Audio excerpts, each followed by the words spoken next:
আমরা আজকে রায় Martin প্রশ্নবিচিত্রার class 6-এর ইতিহাস বিষয়ের 3 নম্বর স্কুল বর্ধমান মিউনিসিপ্যাল হাই স্কুলের প্রশ্নগুলি সলভ করব। 1 নম্বর দাগের 1 নম্বর প্রশ্ন আছে, আদিম মানুষের জীবনে প্রথম জরুরি আবিষ্কার কি? এটি হবে আগুন। ভীমবেটকা গুহা অবস্থিত মধ্যপ্রদেশে। হাদার অবস্থিত ইথিওপিয়ায়। মেহেরগড় সভ্যতা আবিষ্কৃত হয়েছিল 1974 খ্রিস্টাব্দে। হরপ্পা সভ্যতা ছিল তাম্র ব্রোঞ্জ যুগের সভ্যতা।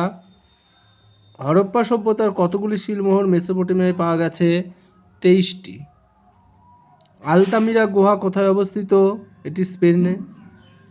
হরপ্পা সভ্যতার উল্লেখযোগ্য বন্দরটি হল লোথাল। প্রথম নগরায়ন ঘটেছিল হরপ্পা সভ্যতায়। রিচার্ড মিডো কে ছিলেন? রিচার্ড মিডো ছিলেন আমেরিকান প্রত্নতাত্ত্বিক যিনি মেহেরগড় সভ্যতা আবিষ্কারের সাথে যুক্ত ছিলেন।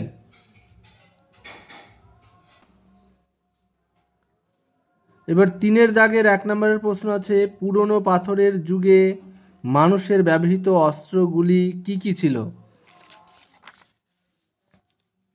এটি তোমরা পজ করে লিখে নেবে। পুরনো পাথরের যুগে মানুষের ব্যবহৃত অস্ত্রগুলি ছিল বেশিরভাগই হাতকুঠারো চপার জাতীয়। এছাড়াও ছুরি ছিল এই সময়ের একটি প্রধান হাতিয়ার। এগুলি কিন্তু সবই পাথর দিয়ে তৈরি হতো। 1-এর অথবায় আছে, আদিম মানুষ যাযাবর ছিল কেন? আদিম মানুষ যাযাবর ছিল কেন, এটা টেক্সট বইয়ের 20 নাম্বার পেজে আছে। এই যে এখানে লেখা আছে, আদিম মানুষ যাযাবর ছিল কারণ তারা নিজেদের খাবার তারা নিজেরা বানাতে পারতো না। পশুপালনও তাদের জানা ছিল না। শিকার করেও ফলমূল জোগাড় করেই তারা পেট ভরাতো। ফলে নানা জায়গায় ঘুরে ঘুরে দিন কাটতো তাদের। সেই যাযাবর জীবনে পাকাপাকি একটি অঞ্চলে বসতি গড়ে তোলেনি আদিম মানুষ, অর্থাৎ তারা এই কারণেই কিন্তু তাদের যাযাবর জীবন যাপন করতে হতো। এটি রায় মার্টিন প্রশ্নবিচিত্রার 21 নম্বর পৃষ্ঠার 25 নম্বর প্রশ্নের এই উত্তরটা লেখা আছে।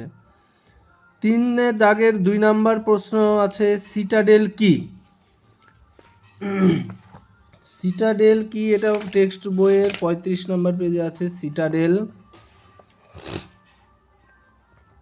হরপ্পার নগরগুলিতে বসতি অঞ্চল দুটি স্পষ্ট ও আলাদা এলাকায় ভাগ করা ছিল। শহরে একটি উঁচু এলাকা থাকত। প্রত্নতাত্ত্বিকরা তাকে বলেন সিটাডেল। সিটাডেল অর্থাৎ হরপ্পা সভ্যতার নগরগুলিতে বসতি অঞ্চল দুটো পার্টে ভাগ ছিল বা দুটো ভাগে ভাগ ছিল, একটা উঁচু এলাকা একটা নিচু এলাকায়। উঁচু এলাকাটাকে বলা হচ্ছে সিটাডেল এলাকা। মেহেরগড় সভ্যতার প্রধান ফসলগুলি কি কি? এটা উত্তর হবে গম ও যব। 4-এর দাগের 1 নম্বর প্রশ্ন আছে, আগুন জ্বালাতে শেখার পর আদিম মানুষের কি কি সুবিধা হয়েছিল?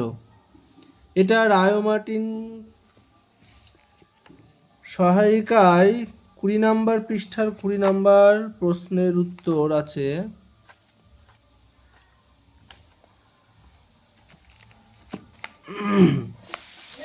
আগুন জ্বালাতে শেখার পর আদিম মানুষের কি কি সুবিধা হয়েছিল? আগুন জ্বালাতে শেখার পর আদিম মানুষের অনেক সুবিধা হয়েছিল। পয়েন্টগুলো কি আছে? প্রচণ্ড শীতের হাত থেকে রক্ষা পেল। তাহলে আদিম মানুষ, আমরা এখন ঠান্ডা লাগলে শীতকালে আগুন পোয়াই, সেরকম আগুন পোয়াতে শুরু করলো। আদিম মানুষ আগুন জ্বেলে তার তাপ নিয়ে প্রচণ্ড শীতের হাত থেকে রক্ষা পেত। জীবজন্তুর আক্রমণ থেকে রক্ষা। এই যে বন্য যে জীবজন্তু তারা আগুন দেখলেই ভয় পায়, তাই আগুন জ্বালিয়ে রাখলে কিন্তু তারা আর তাদের কাছে ভিড়ত না। সব প্রাণী আগুনকে ভয় পায়। আদিম মানুষ আগুন জ্বালাতে শেখার পর আগুন দিয়ে অন্য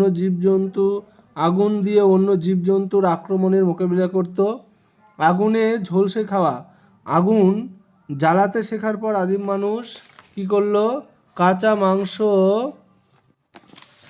খাওয়ার বদলে আগুনে ঝলসানো মাংস খাওয়া শুরু করলো।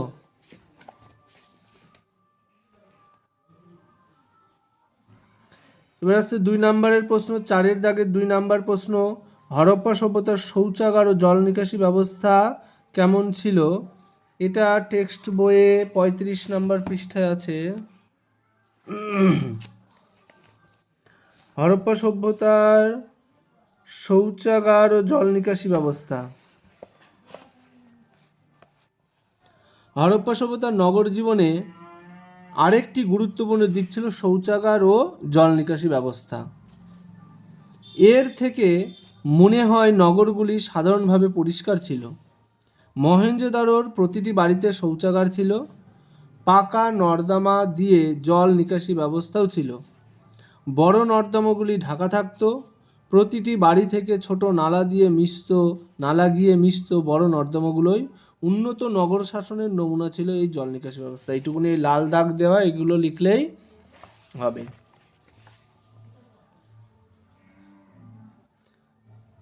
এবার 4 দাগের 3 নম্বর প্রশ্ন, হরপ্পা সভ্যতার মৃৎশিল্পের বর্ণনা দাও। এটা আছে টেক্সট বইয়ে 38 নম্বর পৃষ্ঠায়। মৃৎশিল্প অর্থাৎ মাটির পাত্রে মাটি দিয়ে তৈরি বিভিন্ন জিনিস। হরপ্পা সভ্যতার নানান রকম মাটির পাত্র ছিল, কারিগরির উন্নতির নজির। এটা এই যে মাটির পাত্র তৈরি, এটা কারিগরি শিল্পের মধ্যে পড়ছে, তাই বলছে হরপ্পা সভ্যতার নানান রকম মাটির পাত্র ছিল, কারিগরির উন্নতির নজির। বেশিরভাগ পাত্র সাদামাটা, রোজকার ব্যবহারের জন্য। পোড়ানোর ফলে সেগুলি লালচে রঙের হয়ে উঠেছিল। কিছু পাত্রের গায়ে চকচকে লাল পালিশ লাগানো হতো, সেগুলির গায়ে উজ্জ্বল কালো রঙের নকশা আঁকা হতো। ওই পাত্রগুলিকে প্রত্নতাত্ত্বিকরা লাল কালো মাটির পাত্র বলেন। মাটি দিয়ে থালা, বাটি, রান্নার বাসন, জ্বালা জাতীয় পাত্র হরপ্পা সভ্যতায় তৈরি হতো। এই লাল কালির দাগ দেওয়া যেগুলো লাইনগুলো, সেইগুলো বললেই হবে। এবার আসছে 5 দাগের 1 নম্বরের প্রশ্ন, নতুন পাথরের যুগে মানুষ কিভাবে কৃষিকাজ শিখেছিল, এর ফলে মানুষের কি সুবিধা হয়েছিল? এটা আছে টেক্সট বইয়ের 24 নম্বর পৃষ্ঠায়। এই যে নতুন পাথরের যুগে এক সময়ে গাছপালা দেখতে দেখতে মেয়েরা বুঝতে পারলো কিভাবে বীজ থেকে চারা গাছ হয়, চারা গাছ থেকে বড় গাছ। তখন শুধু খাবার খোঁজা নয়, খাবার তৈরি করতে পারলো তারা। মানুষ শিখলো কৃষিকাজ। এই যে কিভাবে কৃষিকাজ শিখলো সেইটার উত্তর হবে এখান থেকে এইটুকুনি। তারপরে এর ফলে মানুষের কি সুবিধা হয়েছিল সেইটার উত্তর হবে পরের, এই যে ফার্স্ট ব্র্যাকেট দেওয়া আছে এইটুকুনি। কৃষিকাজ শুরু হওয়ার ফলে কি সুবিধা হলো? কৃষিকাজ শুরু হওয়ার ফলে কৃষি অঞ্চলে স্থায়ী বসতি বানিয়ে তারা থাকতে শুরু করলো। শিকার ও পশুপালনের জন্য মানুষকে নানান জায়গায়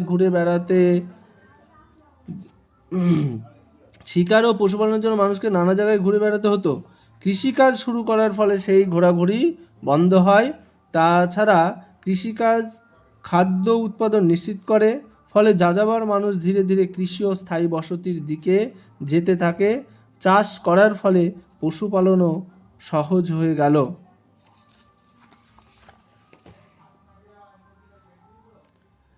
5 দাগের 1 অথবার প্রশ্ন আছে, প্রাচীন প্রস্তর যুগে মানুষের জীবনযাত্রা সম্পর্কে সংক্ষেপে লেখো। এটা রায় মার্টিন প্রশ্ন সহায়িকায় 21 নম্বর পৃষ্ঠার 27 নম্বর প্রশ্ন আছে। 21 নম্বর পেজের 27 নম্বর প্রশ্ন। এই যে পুরনো পাথরের যুগে আদিম মানুষের জীবন কেমন ছিল? পুরনো পাথরের যুগে মানুষের জীবন ছিল খুব কষ্টের। তাহলে এখানটাতে প্রথম পয়েন্ট হচ্ছে খাবার। তাহলে তারা কিভাবে খাবার জোগাড় করতো? পুরনো পাথরের যুগে মানুষের খাবার ছিল, কি কি খাবার ছিল? খাবার ছিল পশুর মাংস, ফলমূল। তখন তারা দল বেঁধে পশু শিকার করতো আর সবাই মিলেমিশে সেই খাবার ভাগ করে খেত। দ্বিতীয় পয়েন্ট হচ্ছে পোশাক। তখনকার মানুষ ঠান্ডার হাত থেকে বাঁচার জন্য পশুর চামড়া ও গাছের ছাল পরত। 3 নম্বর পয়েন্ট হচ্ছে বসবাসের জায়গা। এই যুগের মানুষ যে গুহাতে বসবাস করতে জানতো তার নজির আছে, যেমন মধ্যপ্রদেশের ভীমবেটকা গুহা, কর্ণাটকের কুর্নুল ও বর্তমান পাকিস্তানের সাংঘাও প্রভৃতি। এই 3টে পয়েন্ট লিখলেই হবে।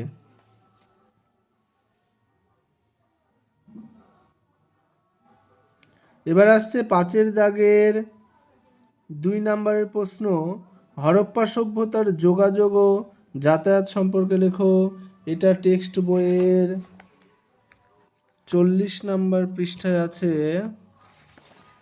হরপ্পা সভ্যতার যাতায়াত ও যোগাযোগ ব্যবস্থা।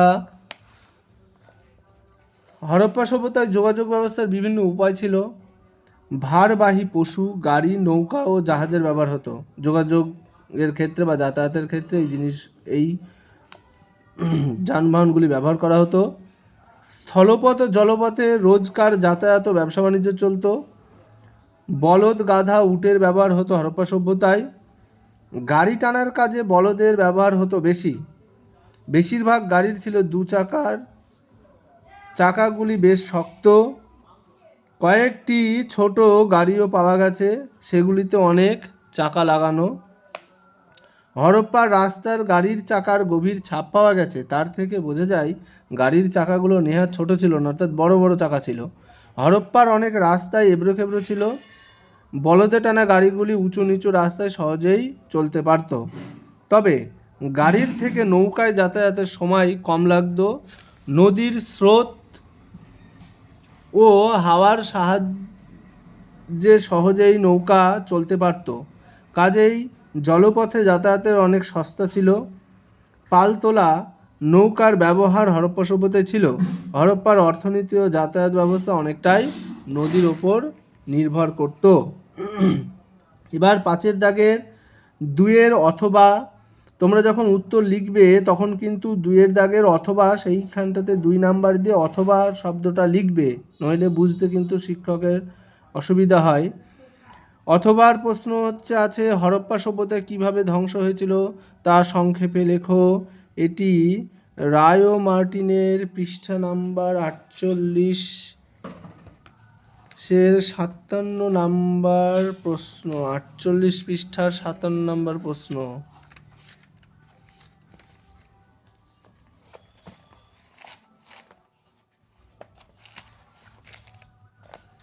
হরপ্পা সভ্যতার অবনতির কারণ কি? হরপ্পা সভ্যতার ধ্বংসের কারণ কি? হরপ্পা সভ্যতার শেষ পর্যায়, তিনটি কিন্তু একই প্রশ্ন, উত্তর একই হবে। বিশাল ও বৈচিত্র্যময় হরপ্পা সভ্যতার খ্রিস্টপূর্ব 1750 অব্দের পর থেকে অবনতি ঘটতে থাকে। হরপ্পা সভ্যতার অবনতির কারণ অর্থাৎ ধ্বংসের কারণ বন্যা। সিন্ধু নদের বন্যার ফলে হরপ্পা সভ্যতার অবনতি ঘটে। মহেঞ্জোদারোর পাঁচিলের গায়ে কাদার চিহ্ন থেকে দেখে বন্যার কথা বলা হয়। এবার আসছে 2 নম্বর পয়েন্ট, অনাবৃষ্টি। খ্রিস্টপূর্ব 2200 অব্দ নাগাদ বৃষ্টিপাতের অভাবে হরপ্পা সভ্যতার কৃষি ব্যবস্থায় সমস্যা সৃষ্টি হয়। 3 নম্বর পয়েন্ট হচ্ছে অরণ্য ধ্বংস। হরপ্পা সভ্যতায় ইট পোড়ানোর জন্য জ্বালানি হিসেবে প্রচুর কাঠ ব্যবহার করা হয়েছিল। কাঠের জন্য প্রচুর গাছ কাটার ফলে বৃষ্টিপাতের পরিমাণ কমে গিয়েছিল। 4 নম্বর পয়েন্ট, আর্থসামাজিক অবনতি। খ্রিস্টপূর্ব 1900 অব্দের পর ব্যবসা বাণিজ্যের অবনতি এবং নগর শাসন ব্যবস্থার দুর্বলতা হরপ্পা সভ্যতার অবনতির অন্যতম কারণ ছিল। শেষ পয়েন্ট হচ্ছে অন্তিম নিধন তত্ত্ব। মহেঞ্জোদারোয় উৎখননের ফলে দেখা গেছে যে অনেক বাড়িতে ঘরের চৌকাঠে নরকঙ্কাল গাদাগাদি করে জড়ো হয়ে আছে। এমনকি হেসেল অর্থাৎ রান্নাঘরে এবং পথঘাটেও নরকঙ্কাল পড়ে থাকতে দেখা গেছে। এই সব থেকে প্রমাণিত হয় যে আকস্মিক কোনো বহিঃশত্রুর আক্রমণে হরপ্পা সভ্যতার অবনতি ঘটে। আর এই আক্রমণকারী আর্যদের মনে করা হয়, কারণ আর্যদের দেবতা ইন্দ্রকে পুরন্দর বলা হয়েছে। পুরন্দর কথার অর্থ হলো নগর ধ্বংসকারী। পুরন্দর কথার অর্থটা খুবই ইম্পর্টেন্ট। নগর ধ্বংসকারী সম্ভবত হরপ্পার নগর ধ্বংসের জন্যই তার এই উপাধি। অর্থাৎ অন্তিম নিধন তত্ত্ব এটা বলে দিতে হবে যে আর্যদের আক্রমণের ফলে হরপ্পা সভ্যতার ধ্বংস হয়, কারণ আর্যদের দেবতা ইন্দ্রকে পুরন্দর বলা হয়েছে। পুরন্দর কথার অর্থ নগর ধ্বংসকারী। এরকম সঠিক উত্তর পেতে আমাদের চ্যানেলটি সাবস্ক্রাইব করো আর ভিডিওটি তোমার বন্ধুদের কাছে শেয়ার করে দিও।